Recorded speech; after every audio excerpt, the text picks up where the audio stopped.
Yn y fideo yma, nawn ni ystyried sut y gyfrifo rhai canrannau Syml. Nawn ni gychwyn efo'r un yma, beth yw 50% o 30? Wel, os yn ystyried fod 50% yn ffitio mewn i 100% ddwy waith, mae hyn yn deud ni fod 50% rhy fath â'r ffracsiwn 1/2 neu hanner. Felly, gyfrifo 50% o 30, dyn ni angen ffeindio hanner o 30, sef gwneud 30 rhannu fo 2. Mae hynna'n 15, ac felly mae 50% o 30 yn 15. Ac efo'r ganran nesaf 25%, mae 25 yn ffitio yn 100 4 gwaith. Ac felly mae 25% rhy fath â'r ffracsiwn 1/4, sef chwarter. Ac felly ateb y cwestiwn yma, beth yw 25% o 28, mae angen ffeindio chwarter o 28, sef gwneud 28 rhannu fo 4. Mae hynna yn 7, ac felly'r ateb ydy 7. Y ganran nesaf ydy 10%.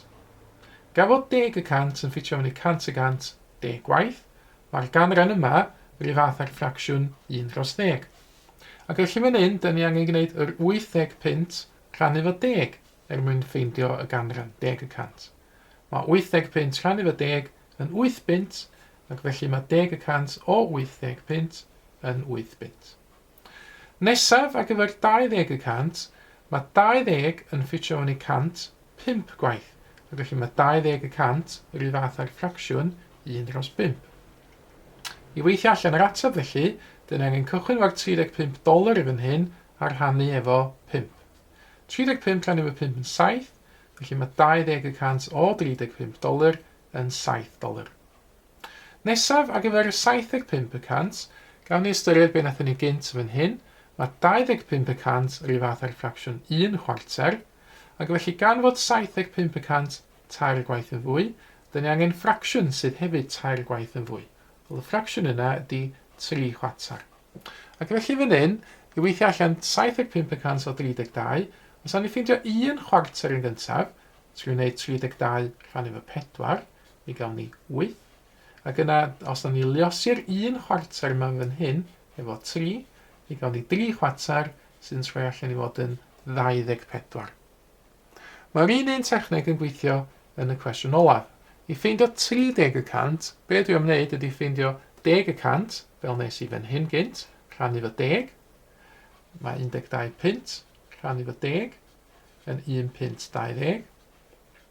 Hwna ydy 10%, cofiwch. Ond dwi angen 30%, sy'n mynd i fod 3 gwaith yn fwy.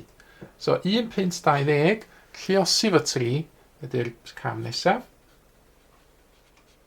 A mae hynna'n mynd i fod yn 3 pint 60 ceiniog. So gan yr ffracsiwn, fan hyn, fi asa 3/10. Cyfle nawr i chi geisio chydig o ymarferion ar y testyn yma. Ceisiwch weithio allan y canrannau o'r rhif ydych chi weld, ac ar ôl i chi gael cyfle i feddwl amdan hyn, gewch chi wirio'ch atebion efo beth sy'n newydd ymddangos ar y sgrin. Mae mwy o fideos adolygu ar gael ar ein sianel YouTube Adolygu Mathemateg. Am y newyddion diweddaraf neu holi cwestiwn, dilynwch ein cyfrif trydar @Mathemateg. Neu ewch i'n gwefan www.mathemateg.com am fwy o adnoddau adolygu.